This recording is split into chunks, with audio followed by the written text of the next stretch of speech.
Okay, I think we will start. So in this lecture, I would like to discuss the Lee-Yang theory of phase transitions and the so-called universal repulsive hardcore edge singularity.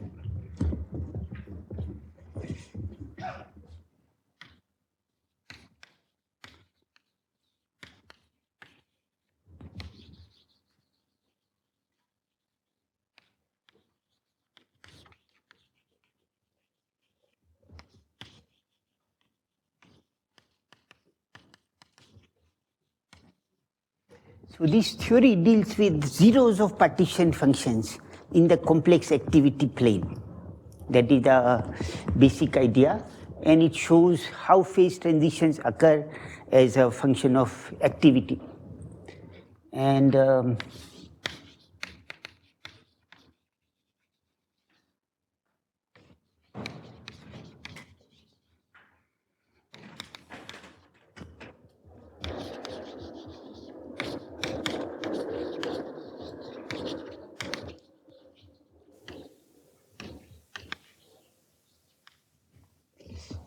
okay, so firstly, the mathematical mechanism of phase transitions.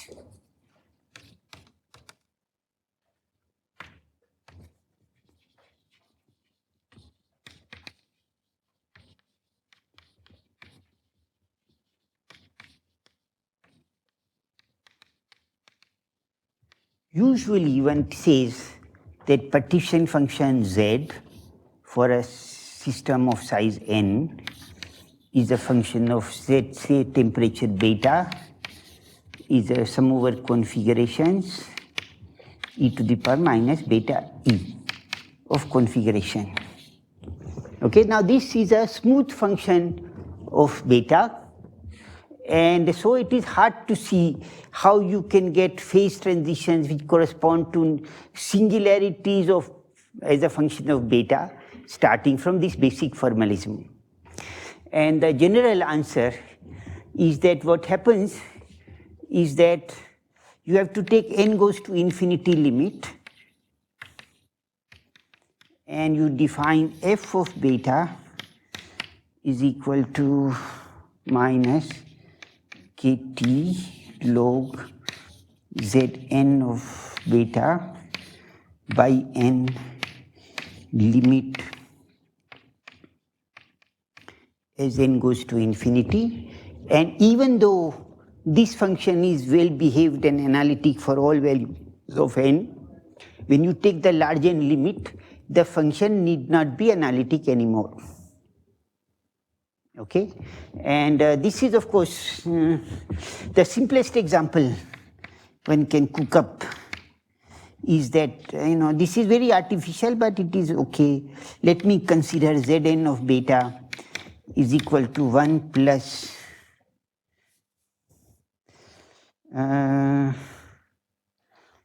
beta to the power n. This is a function of beta, and then I can, it's a positive, and usually I would like to work with a variable called z, which is the activity, and this is z to the power n, and we would like to show that this function develops singularity as a function of z if you increase z in the thermodynamic limit. But for any finite z, this will be a non-singular function of very nice polynomial function of z. Okay, so what is log Zn by n limit n goes to infinity? So suppose mod z is less than 1, then for large n this doesn't matter, and you get 0 for z less than 1. But if z is bigger than 1, then this term dominates over this one, and this becomes log z for z bigger than equal to 1. At z equal to 1, this is smooth. So now you see that this function as a function of z is of course a non-analytic function at z equal to 1, while for each finite n there is no singularity. Okay, so that is the basic mechanism of phase transitions using the large n limit. I can construct more complicated examples, but this is good enough. Okay, so now Lee and Young came up with a much more detailed description of the mechanism of phase transitions. So they said, let me consider some system with some hardcore particles. So H is equal to H of C. It's some Hamiltonian with n particles. Let's call it UN of C. Okay? And then I have to consider the grand partition function. So this is the size of the box. Size of the box will be called V, and Z is equal to summation over all n, Qn of V, Z to the power n. This is the grand partition function, where Qn of V is the partition function for the volume V, and it will be a function of beta, for example, and this is the activity per particle. Z is equal to activity per particle.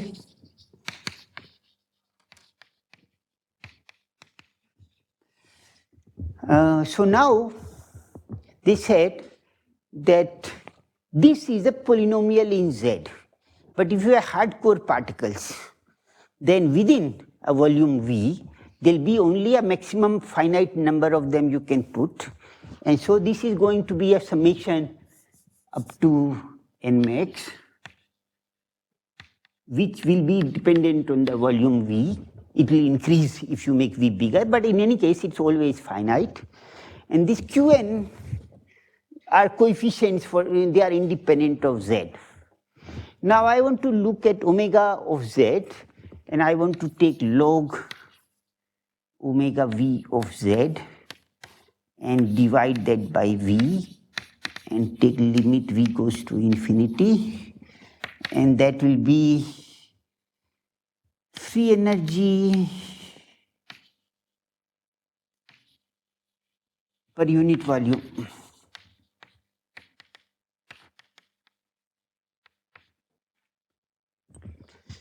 So how can this develop singularities as a function of Z?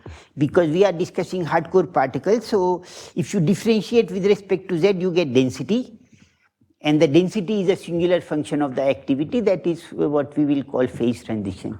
So how do these occur in this system? So they noticed, Young and Lee noticed that omega V of Z is a polynomial in Z, so it can be written as a product of Z minus Zi. Actually, the way it is good to write is 1 minus Z by Zi, product over I. And Zi are the zeros of this polynomial, and so this runs from 1 to n max.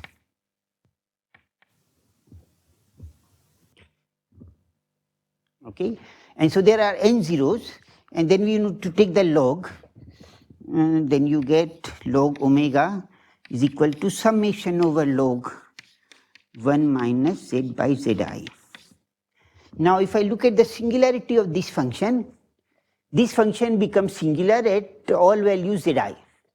So this function, log function, has a singularity at all the zeros of the partition of the graph partition function.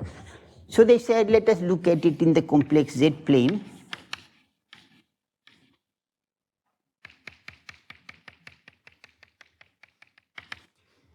There are some constraints on what Zi's can be. For example, all these Q's are usually partition functions, so these are positive numbers.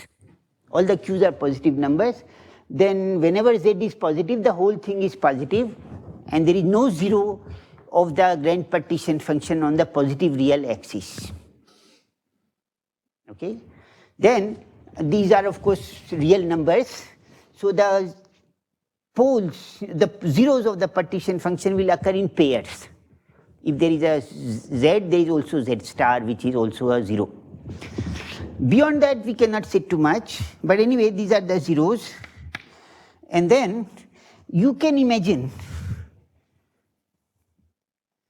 z is a complex number, but it has a real part and an imaginary part. Suppose I am working only along the real line. Then the real part of this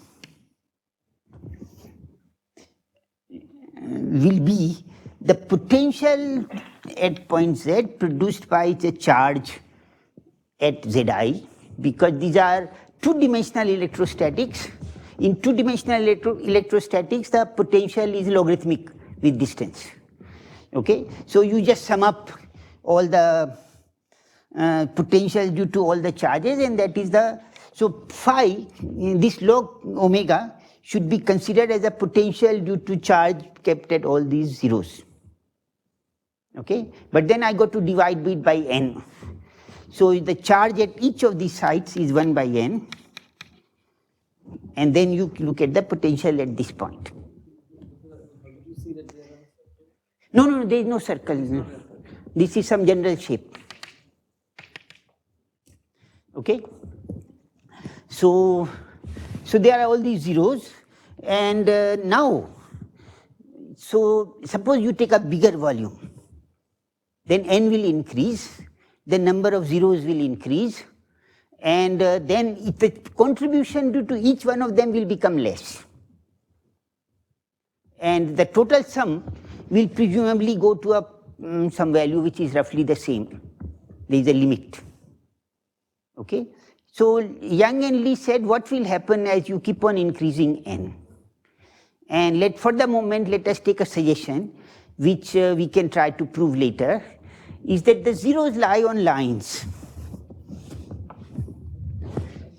Just one second. So they argued that the zeros will lie on some lines, and as you increase n, the density of zeros will increase, but as we said, each zero contributes less, so eventually there is a line density of charges at these lines. And then you look at the potential produced by all these, and of course the total charge is fixed, and that gives you the partition function. The derivative of the partition function with z is the electric field. So if I look at the electric field, that gives me the density as a function of z.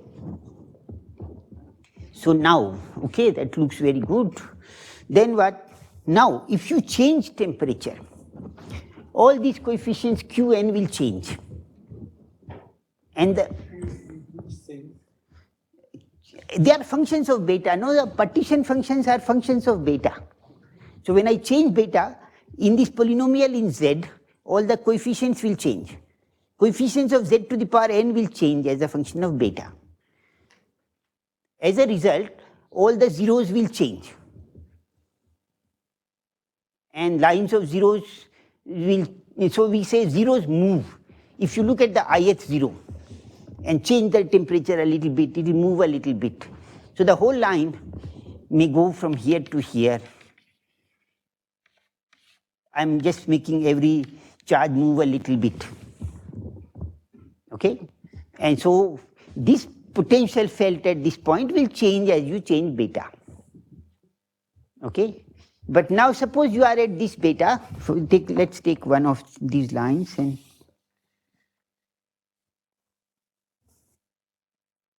so what can I say about the variation of the electric field as a function of position along this line? The potential will be a smooth function of position, and the electric field will be a smooth function of the position as well. Okay?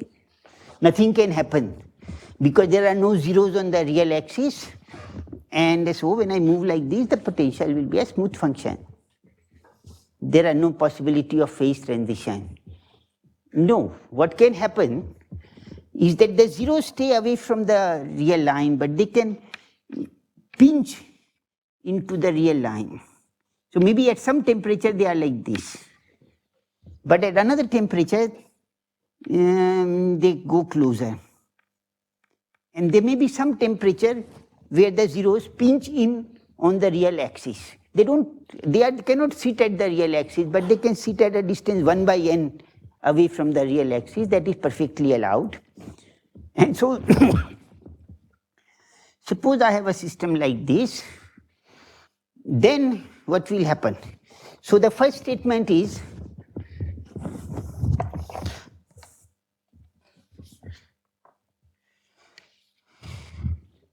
that we can define line density of zeros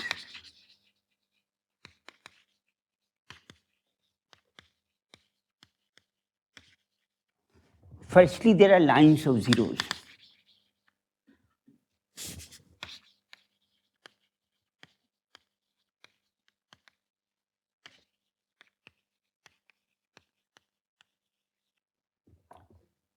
Okay?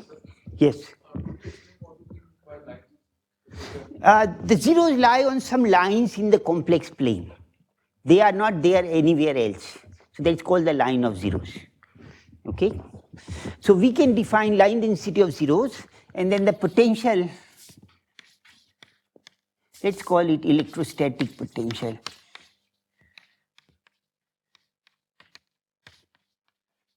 Potential is equal to integral dl rho L along curve, along the lines of zeros.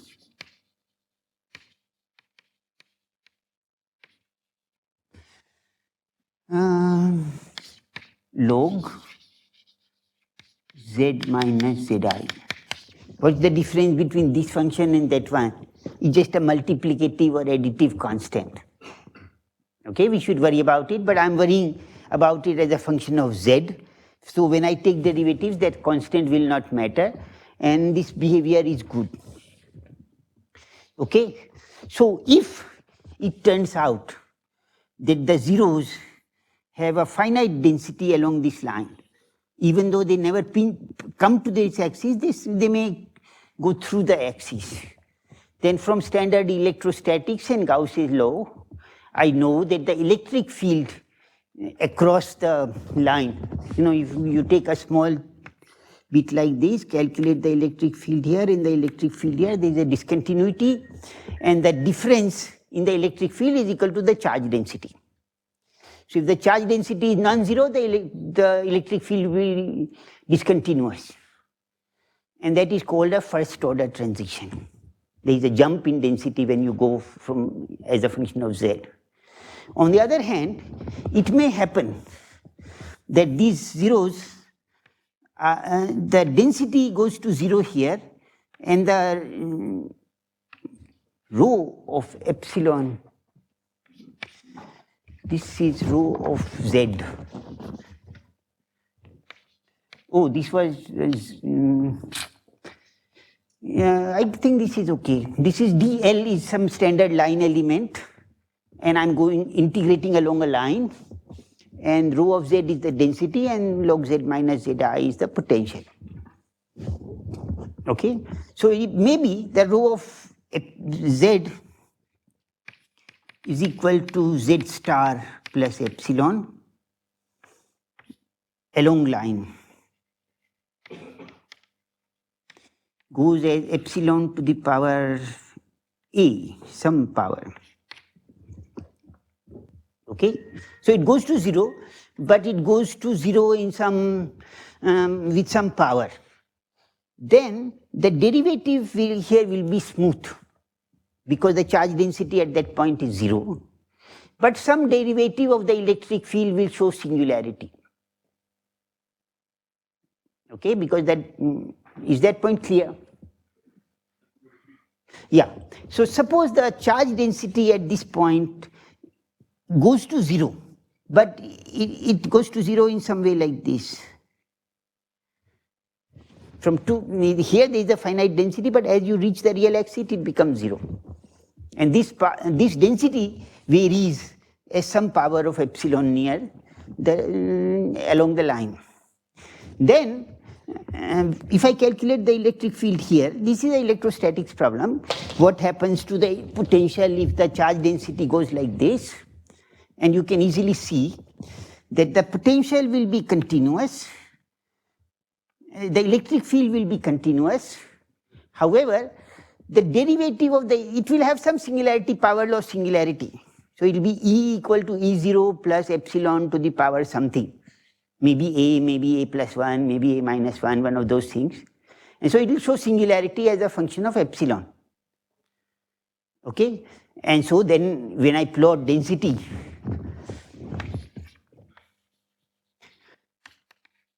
as a function of z, I might see this behavior, okay, which will show some singularity. Okay, so Lee and Young said that this is the mechanism for phase transitions. Now it can happen if you are very high temperature, then all the U is 0. All these partition functions are just number of configurations. So it is C to the power n, maybe for an Ising model it is 2 to the power n, okay? And then, so this partition function looks like 1 plus z to the power n. If I take the interaction to be 0, it is 1 plus z to the power n, okay? So you can just occupy. All the zeros are on the z equal to minus 1 point.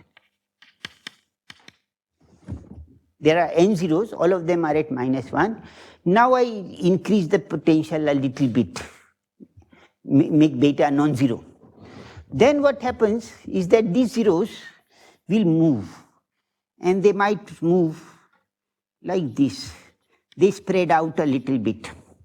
Because beta is small, they will spread out a little bit. Then you make beta bigger, then they spread out a bit more.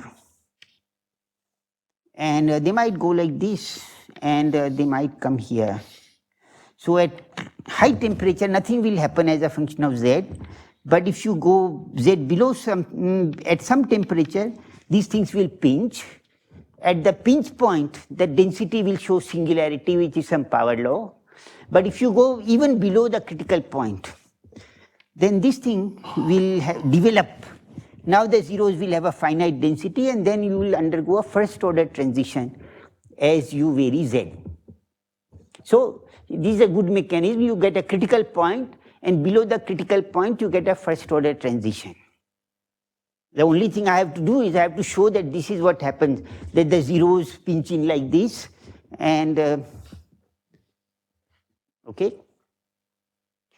So then now, but the zeros can do more complicated things. They can go like this, and then, so typical, this you can do experimentally. You can take some interaction potential, take finite size. There is a finite polynomial. Look where are the zeros, plot them out, then change temperature, and see how they move. And sometimes they move like this.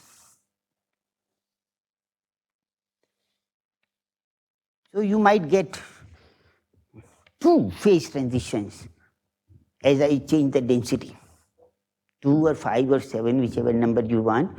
But anyway, in the picture of Young and Lee, they have a picture which looks like this.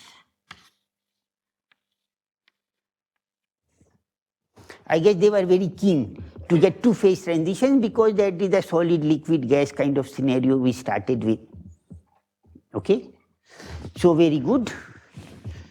So this is the general mechanism of phase transitions. But now I got to justify why this particular statement, there are lines of zeros, holds. Okay, it's not at all clear that the polynomials will have to have this structure. So let us try to show this one.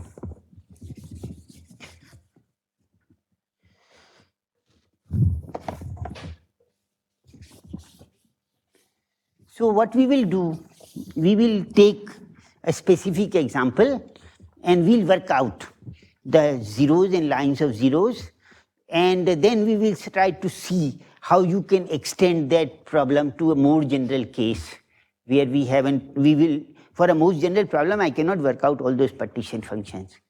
But one can try to see if the general argument which we are developing continues to work.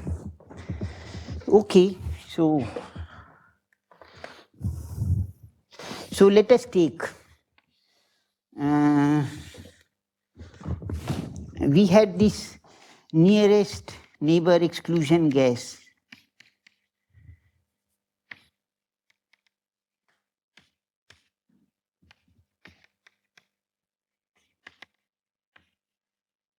In 1D. So it has non-trivial interaction. No, I didn't want just on-site interaction, that is, it doesn't do anything. And so you have a line. It's a lattice gas, so you have sites, and you can occupy sites. But you cannot occupy adjacent sites. Okay, that is the constraint. And then the partition function for a system of size L is equal to summation z to the power n.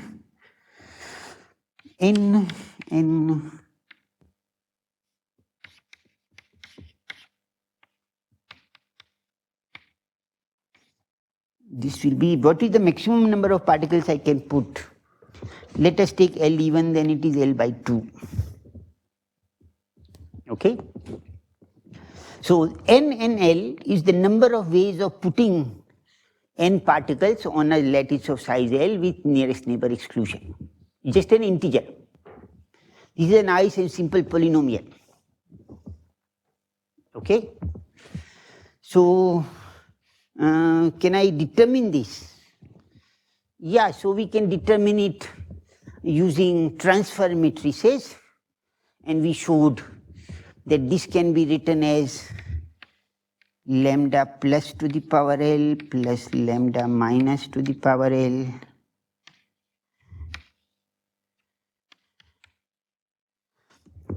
Okay, where, oh, this where should come here, where lambda plus minus is equal to half plus minus square root 1 by 4 plus z.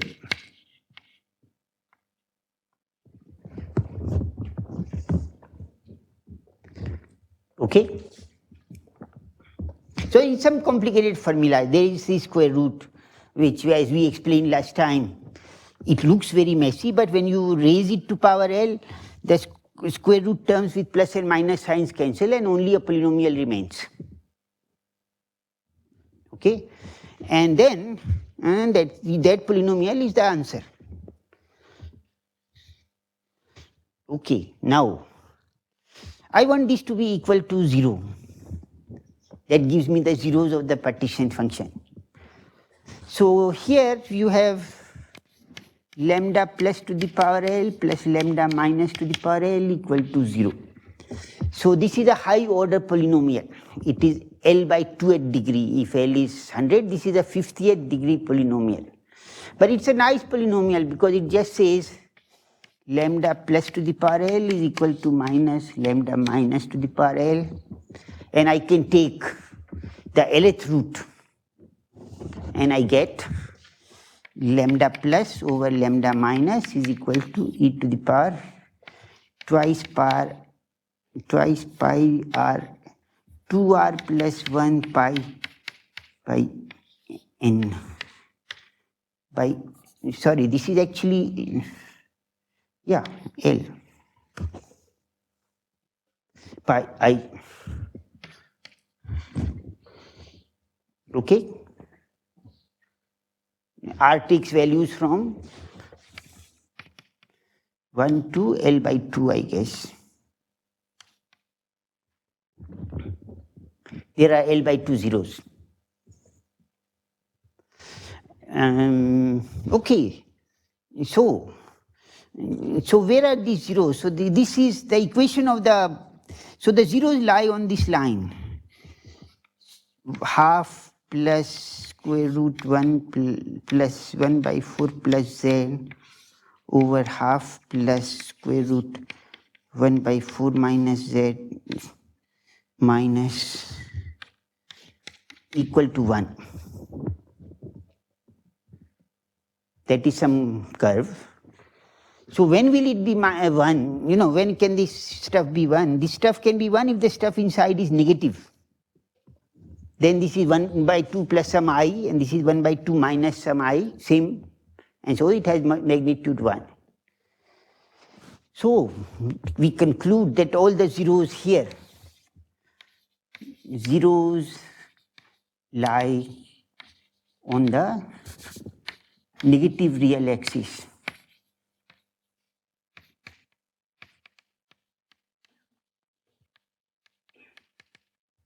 So, you know, this is my stuff.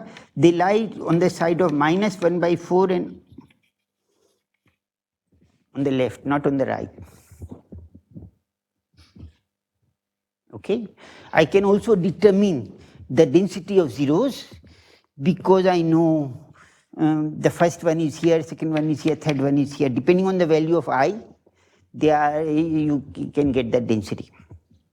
Okay. In the large n limit, there is an angle phi, and phi by pi gives you the fractional number of zeros, and that is given by I by n. So we can determine it. I'm not going to write down the corresponding formula here. Okay, so very good. So at least in one case, we see that the zeros lie on a line. But this line was not going to cross the positive real axis. So the rest of the scenario was not working. This part is working. The rest of the scenario is not working because this is on the negative real axis. So there is no phase transition in this problem as I vary z, which is not very surprising. This was a 1D nearest neighbor exclusion gas. We know it doesn't undergo a phase transition. Okay? But for the sake of practice, let me consider a more complicated problem.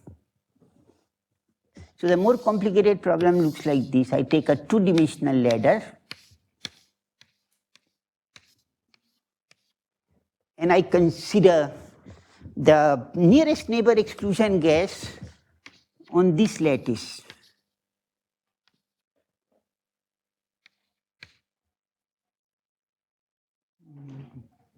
Like that. You cannot occupy sites which are adjacent sites, adjacent being those connected by a line. This is a ladder graph. Okay? So how can I do this? Well, I will have to write the partition function as a function of z. So I construct the possible states. There is a state which is 0, unoccupied, unoccupied, top one occupied, lower one unoccupied.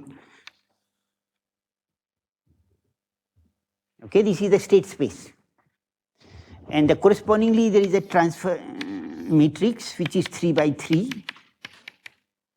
And so actually, let us write this as Z00, Z10, Z01 of L. And then you get Z00 of L plus 1, Z10 of L plus 1.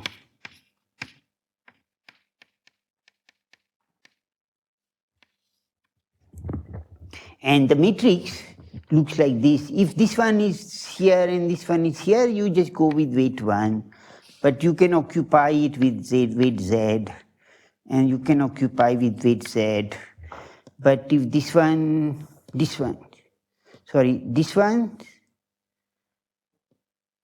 you cannot occupy, and this one you can occupy with weight Z, and so on. So there is a transfer matrix which has 1s and Zs in it, and some zeros, and Z00L is the partition function of a line of length L, with this configuration being 0, 0 and anything else to the right. It's a restricted partition function for a ladder of size L. Okay? So Z00 is this one. Z01 is when this one is 1, this one is 0. And so it's easy to see that there is some such recursion equation I can write. And then ZL is equal to t to the power ZL plus 1 is equal to t to the power s Z1, which is some vector, and this is a matrix. And then I do everything in the end. I get ZL is equal to summation Ci lambda iz to the power L. The expressions for these lambda I are rather messy. I'm not going to try to write them. Okay, so now I want to find zeros of this. This is going to be a, if you try to write, sometimes these equations are rather simple. Like there is a cubic polynomial you get, but the roots of the cubic polynomial are a big mess. They can be written down, but you have cube root signs but if you raise them to power L, all those funny symbols will somehow cancel with each other, and you will get a real polynomial. Okay?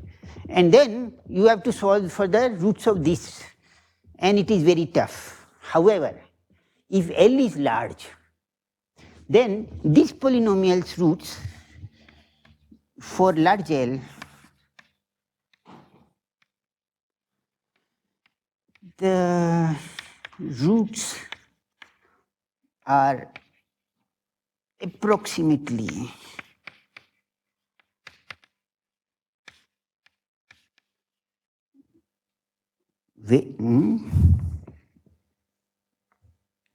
to error e to the power minus L or error exponential minus L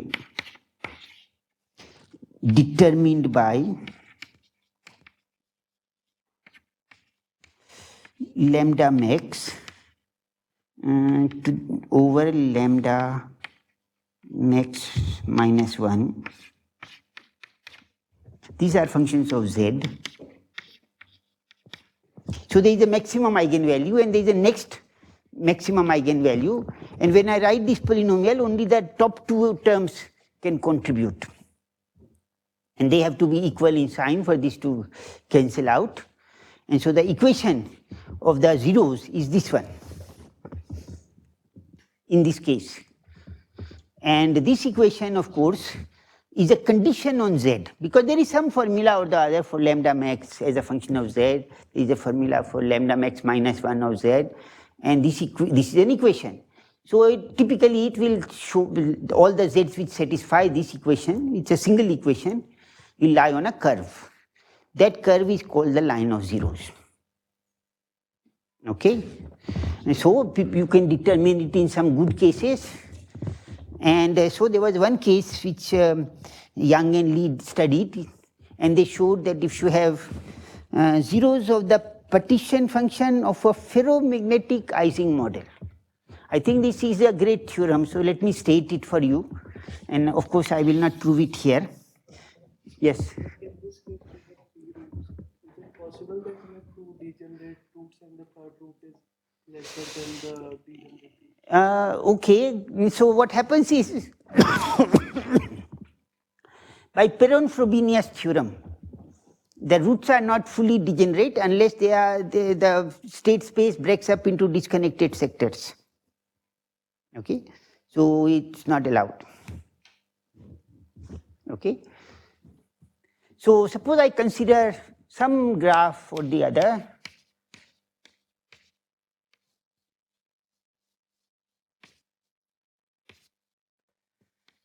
And H is equal to summation Jij Si Sj minus not Si Sj,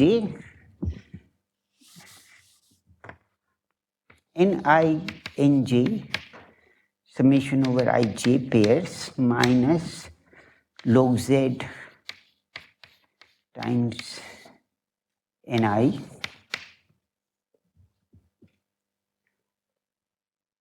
Okay, so this is the Hamiltonian. There is a pairwise interaction which is a function of the two sides.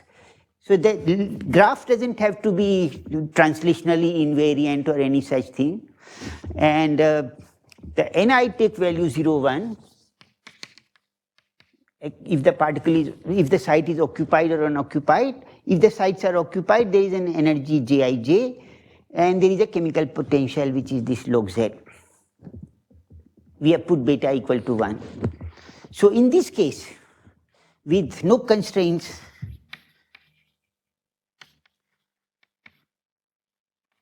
on graph, and Jij are less than equal to 0. All of them are ferromagnetic interactions. Okay? Only purely ferromagnetic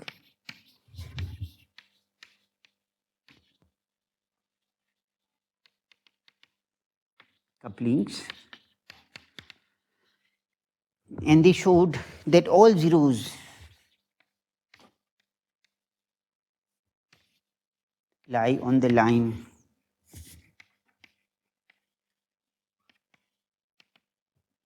mod Z equal to 1. So this is called the Li-Yang circle theorem. And you know, when Yang was very old, the people were asking him, you have done many great things. So what are your best work according to you? Okay, so he said that this is one of the things he liked very much. And in his words, this theorem is a minor gem. But you know, for other people, maybe it is not so minor. Okay, so this is the case for ferromagnetic couplings. If the couplings are not ferromagnetic, then typically what happens is this.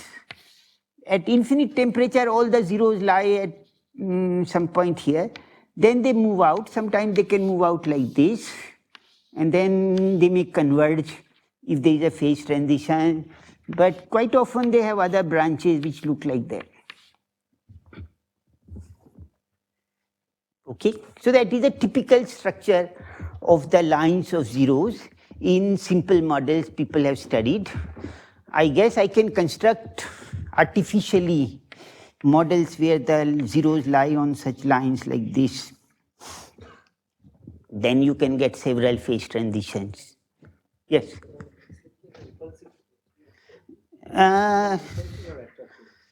For the first one, it is attractive potential. So Gij are greater than 0, no? Oh, I beg your pardon. I beg you. Yeah, you are right. This has to be attractive. Ferromagnetic couplings. Long range couplings are allowed. Okay. Okay, very good. So now, so what happens in these systems is that you get these kinds of, there is some geometrical structure to the lines of zeros. And if I give you these lines of zeros, then you can sort of say what does phi look like as a function of z, because you just integrate the potential with this charge density given, and that will give you the structure. More importantly, the structure of the lines of, the density of these lines determines the nature of singularities of the potential. So what is the nature of singularities on the potential? The potential is well behaved everywhere except if except along the lines. If you cross from here to here, now the potential will be a complex number because I am taking log, but the real part of the potential and imaginary part of the potential you can separately deal with, and there will be a discontinuity in the electric field. Okay, that much one can see. Anywhere else, nothing happens. I guess if they cross the real axis, then something will happen. And also, at the end points of lines of zeros, the behavior will have to be singular. So the endpoints of lines of zeros are very important because they determine the behavior of the function in some gross and big way.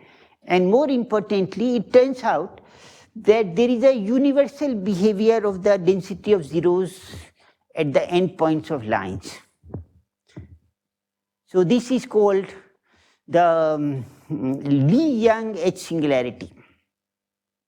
Okay, so there is an edge of the line of zeros, and if rho of epsilon goes like epsilon to the power a, this is the density of zeros.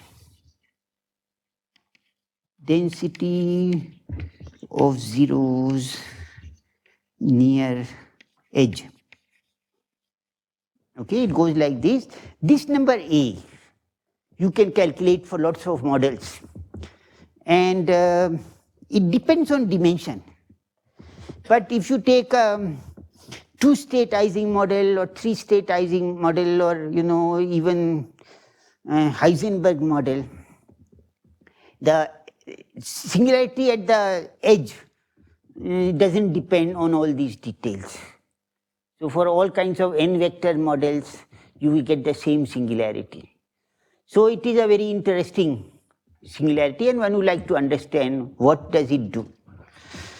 And the value of A can be determined in 0 dimensions. 0 dimension is just a finite number of points. Then the partition function has finite number of zeros, and A is equal to, it's a delta function, so it has a -1 singularity, I guess. It is just a name. There is a point singularity. But if you take d equal to 1,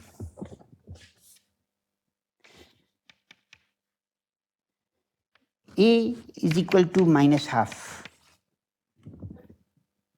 There is the singularity near the edge, the density of zeros, this is Z, real part of Z, and the density of zeros does this. Near the edge diverges, but it's an integrable divergence. The net charge within a distance epsilon is finite, and it's a square root singularity, and that can be seen as giving rise to a singularity in the free energy, which is also some kind of square root singularity. Okay, so, okay, very good. So it turns out that this Lee-Yang edge singularity is a singularity typically in the complex plane, and you have to work with complex values of Z. But if you work with complex values of Z, then Z squared, Z cubed are complex, maybe even negative numbers, and things like convexity properties of free energy do not hold. So one has to be rather careful in dealing with them, and so it is uncomfortable to work with Z which is complex. So can one convert this problem into one in which Z is not complex? That is even nicer to study. Okay, so now what I'll try to do, actually there is no time. Okay, I will describe the statement, but I will not be able to do it now. We will do it in the next lecture. So,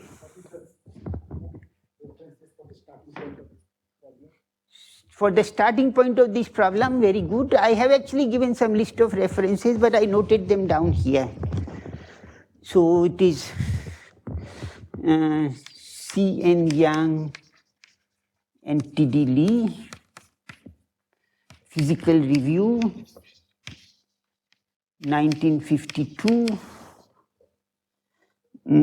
Physical Review 87 and 404. And there is a later paper by Fisher.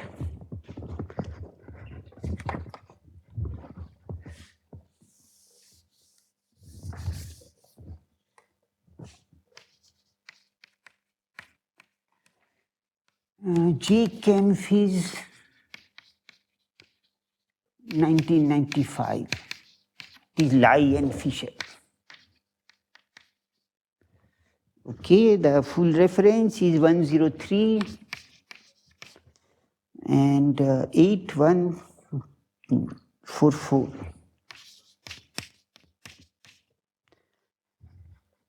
Okay. So it turns out that this problem can be converted into a problem which has the same singularity, but it has only positive weights. And so to that degree, it becomes a much more conceptually easier problem to address. And that problem is called the Heaps problem. So I will just define Heaps, and then we will stop today.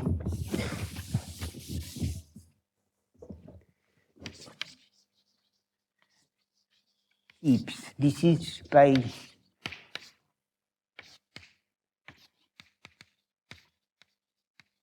the reference is again given in the outline provided to you, so I will not copy it down here.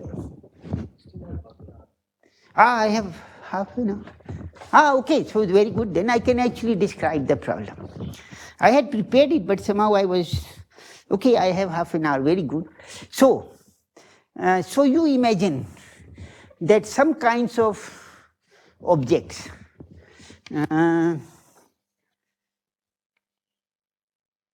they are pieces like this of different shapes, but same thickness.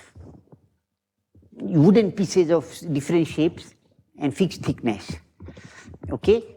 And then there is a floor,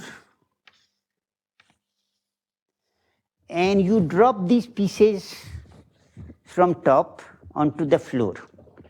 So it will come and sit here. This is one piece, this is another piece. They can be similar looking, so I have hard squares. So I put in hard square. They will come and sit on the floor. But then I keep on dropping, then the next piece I drop may sit above it. So all the pieces you drop fall vertically down until they cannot fall any further.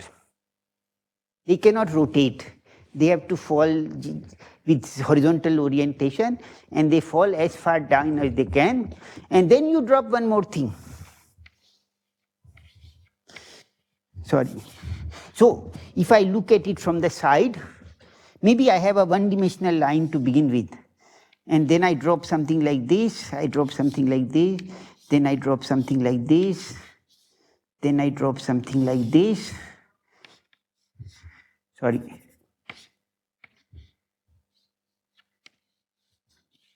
And so on. Okay? Each of these is called a heap. Okay? And of course, if you have a finite number of types of pieces, then you have a finite number of possible heaps of a given height on a given base.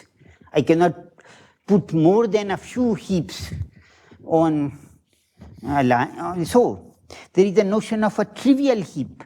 Trivial heap is when the height of the heap is 1. It's not so trivial because it consists of all possible things you can do on the surface of the heap. So that is my hardcore partition function of the hardcore problem corresponds to calculating the partition function of trivial heaps. But we are saying that we don't have to have trivial heaps, you have all possible heaps of arbitrary height. And to each shape, I give a weight W1, this I give a weight W2. For the third shape, I give a weight W3. And the weight of a particular heap is just the product of weights of all the pieces. And then I sum over all possible heaps. Then this, the generating function of the heap, is a function of W1, W2, W3. It's a polynomial in these variables. Okay? So what is it?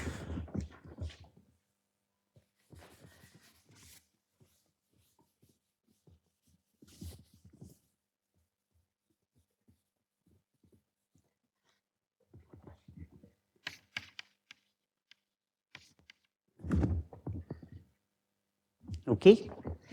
So this is equal to 1 upon summation over trivial heaps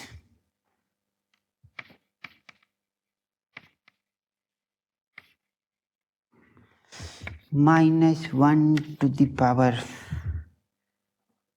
n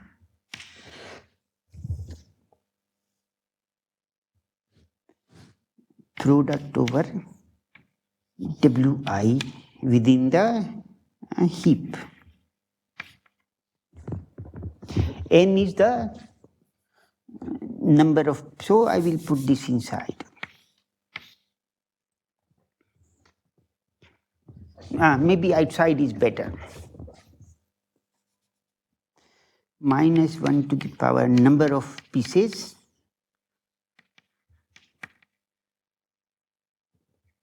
in product of wi. It's quite amazing that some such general result is possible for all kinds of hardcore models. Okay, it doesn't depend on the shape and all. It works in any dimension as well. But what is this heap? Why should one bother about them at all? So let me give you one possible application of these, and of course one can think of many more. But suppose I have a set of computers available to me, and I do a calculation which involves 2 or 3 different processors at the same time. So then what I will do is so let me draw a representation of my space. So these are my computers. Each piece is a computer. And this thing will be called time. And when I draw something like this, that will be said that these 3 pieces are doing a calculation number I. Together they collaborate, and the network, they do some calculation I. And then somebody else wants to do a calculation number J. So they can do this like this. And some other piece can do this. But if I want this computer to do one more calculation, different one, then of course it cannot do it at the same time. It has to work differently.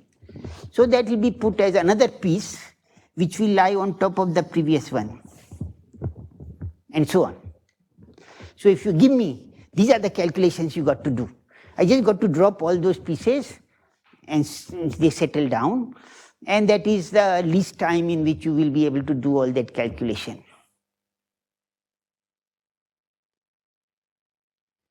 Okay, very good. So that is an application of the heaps.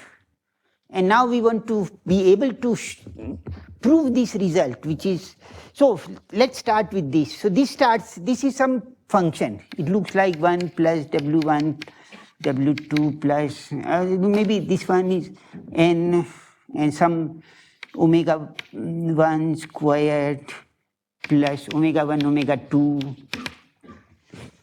This thing is, there are many ways you can put down the heap of size W1 on my space, that is this number, omega 2 will be some number, omega 1, omega 2 says you put down both omega 1 and omega 2, and so on. So it's a standard polynomial, it's my hardcore partition function for the trivial case. But then if you put things on top, then of course it's more complicated. This one is the same, but it is actually the hardcore partition function. Because you have said that that height is 1, so they should just be sitting on, nothing can sit on top of another one by definition. The only modification I made is that I put minus 1 times the number of pieces. So this one goes like 1 minus n omega 1 minus n omega 2 plus n prime and double prime omega 1 omega 2. 2 pieces will come with a positive sign, 1 piece will come with a negative sign, but this is coming in the denominator. So if you formally expand this and take it up in the numerator, these negative signs become positive signs and everything is positive. And then you can look term by term, you can compare. All the coefficients of omega 1 alone will have to be equal on both sides, right? So I don't know if I can prove this in full generality, but at least I can check in some simple cases that this is working. Okay? The full proof is given in that article by Viennof, which is published in lecture notes. Let me write down.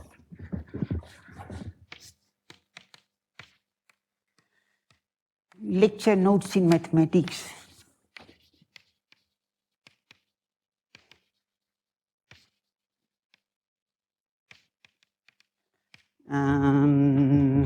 One, two, three, 4. It is easy to remember. Volume 1, 2, 3, 4. Okay? Okay, yes. So if I understand correctly, in the generation function, which has pieces 1 and 2 on lying side by side, Yeah. has the same weight as is represented by omega 1, omega 2. Yeah. And heap with pieces 1, 2 on top of each other is also represented. Its weight is omega 1, omega 2. It is not represented by omega 1, omega 2. You will have to count how many times omega 1, omega 2 appears in different configurations. How many distinct heaps have the same weight omega 1, omega 2. Okay, so that is perfectly allowed. And it, okay, so what we will do is we will convert this problem into a bit restricted, simpler problem. So since I have a limited time, I don't want to prove the result in full generality. It is a bit scary. So we will define an object called directed animals, which is a special case of heaps. But let us define it, let's say, on the square lattice.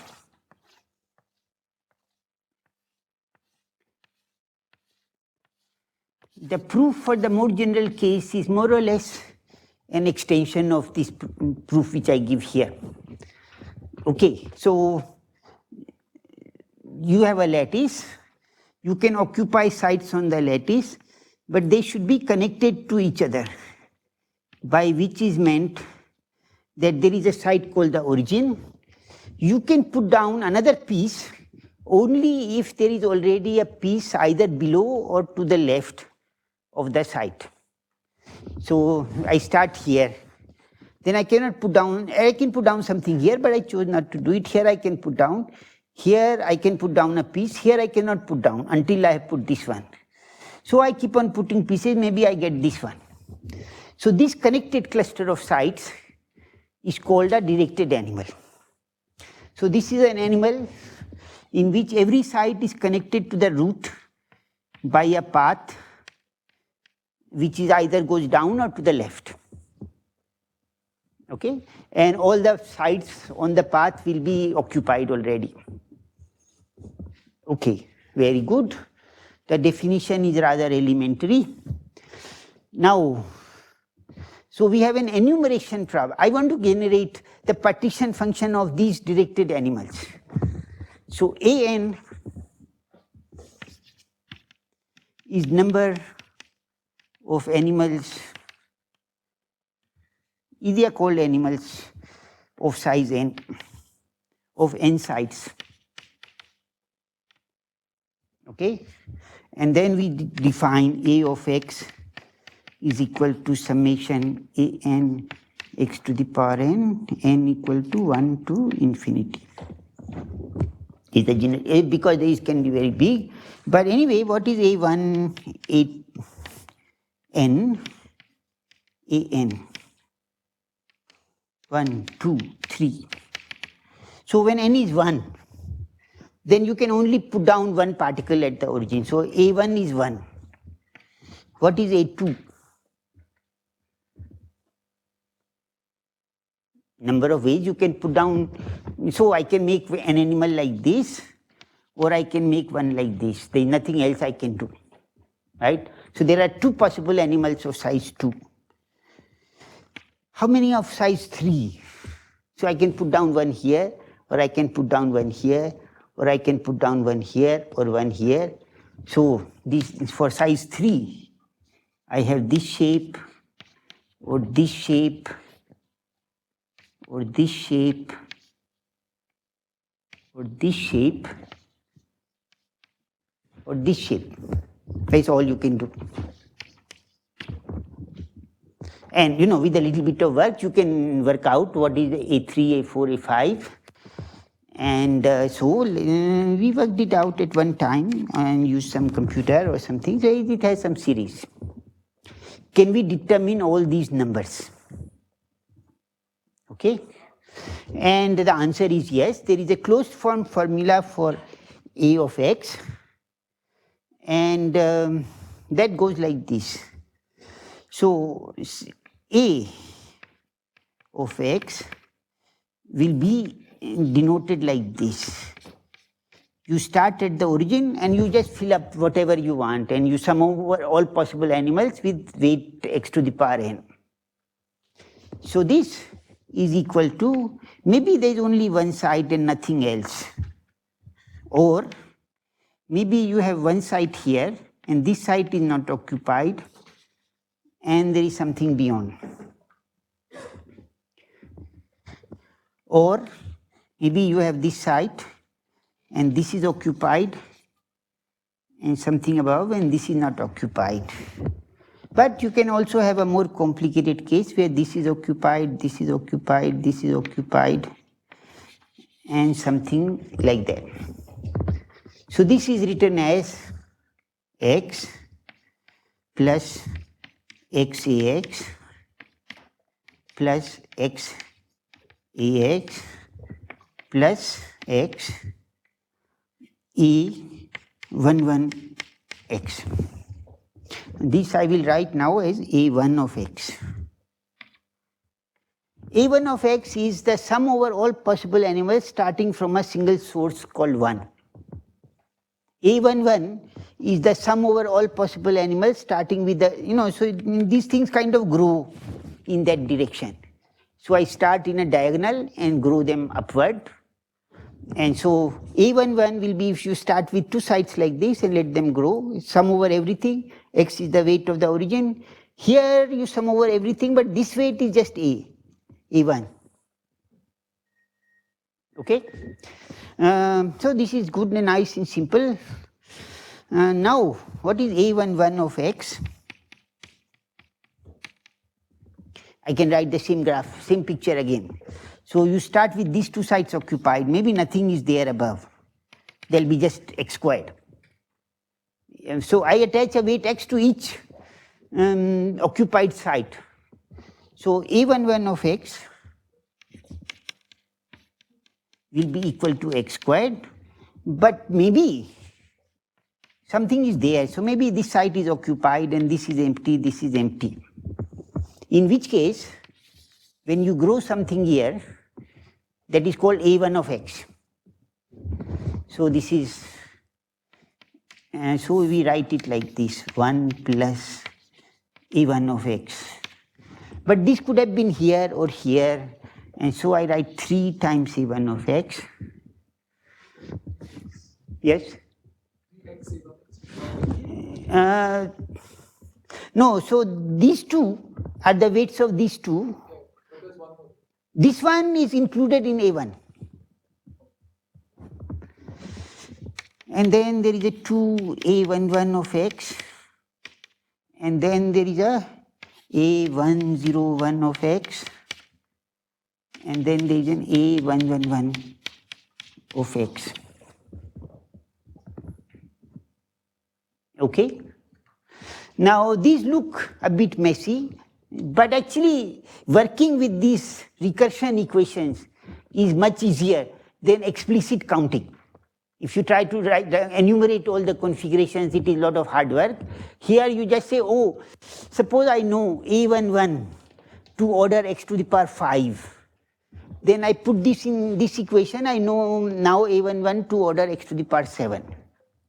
So you can iteratively calculate these coefficients, which is possible, but actually we can write a more general formula, which is A11 AC of x. C is a configuration on a line, that is x to the power c, which is the number of sides on that line, summation A c prime of x, where c prime are configurations consistent with c. It's just notation, I'm just simplifying notation. So this is my equation. The details, of course, are buried in the definition of C prime. And you can write for everything, and then you can iterate them. But now, there is a very interesting point, is that this problem then gets related to still another problem, which we will call, I think the oldest name is crystal growth models.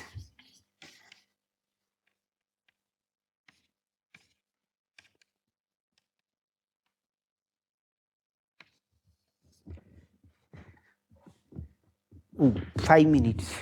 Okay, crystal growth models are defined by, so you take a liquid, water, in which you dissolve sodium chloride and potassium chloride together. And then you lower the temperature, so it becomes supercritical, and crystal forms, the solution precipitates out into crystals, and these crystals are called mixed crystals, because sodium and potassium occur randomly in the crystal. It's there is no separate sodium chloride, potassium chloride, they just come together and stabilize. So we are going to model such a situation. We say that the growth occurs in layers. So first there is a layer. We will draw the layer like this. This is a square lattice.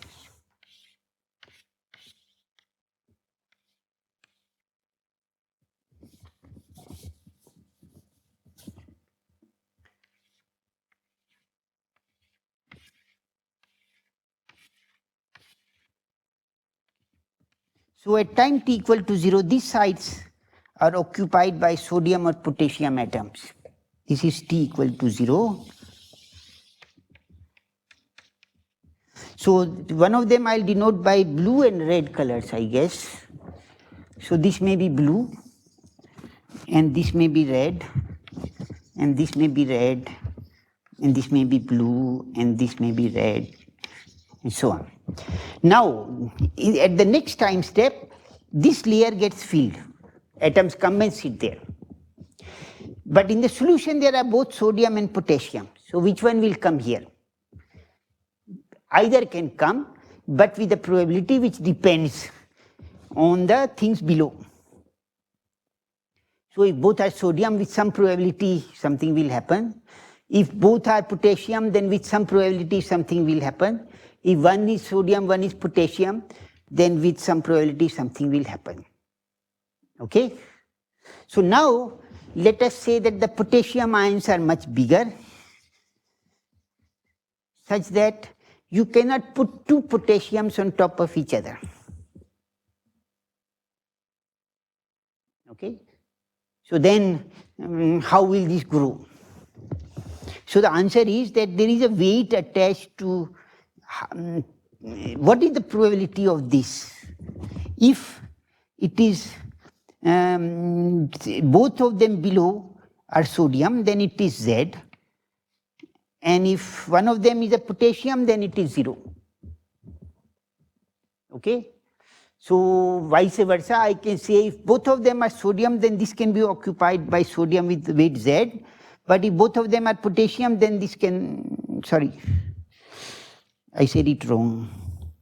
Anyway, you can set up conventions for giving relative weights to sodium and potassium given their weights. More general case is called stochastic evolution models, or it's called kinetic Ising model in this case, where if these are plus and minus, this can be plus. If these are both plus, this can be plus with some rate. Another name for the same thing is called stochastic cellular automaton evolution models. Let's not worry about these names, and let us focus on a very special case, which is that probability of something present is equal to Z unless both below are empty.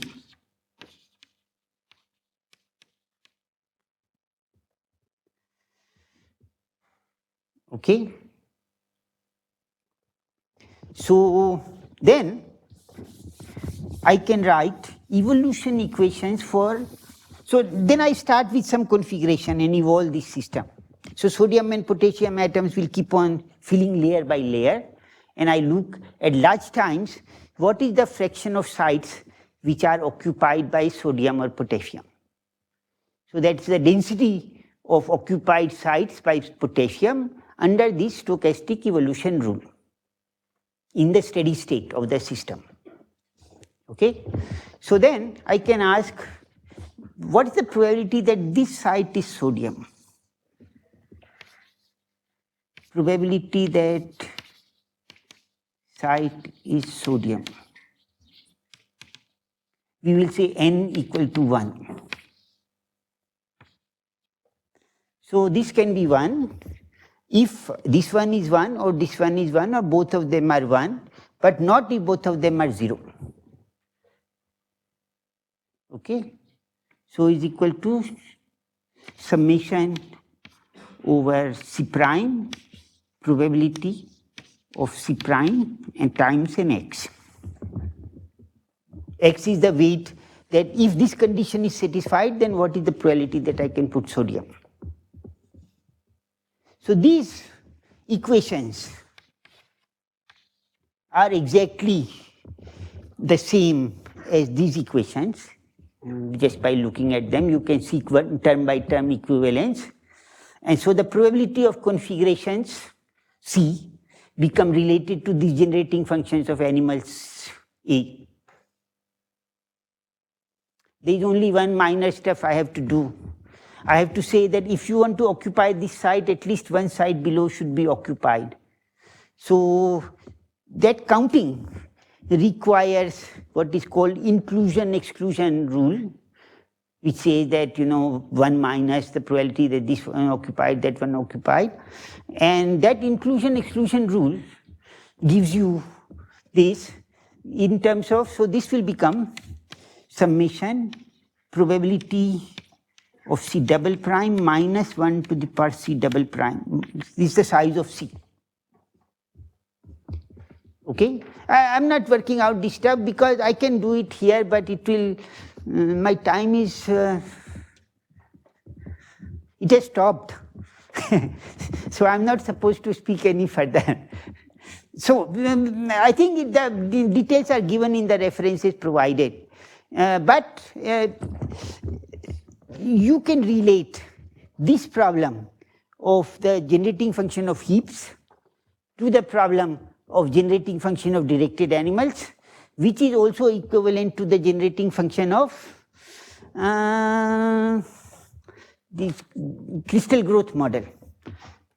And then one has to find the steady state probability of this.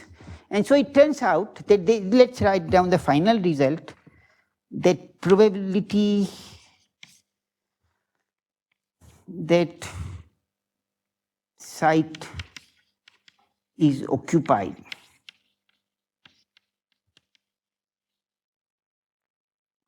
in crystal growth model.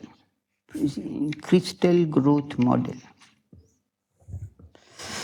with x is equal to A of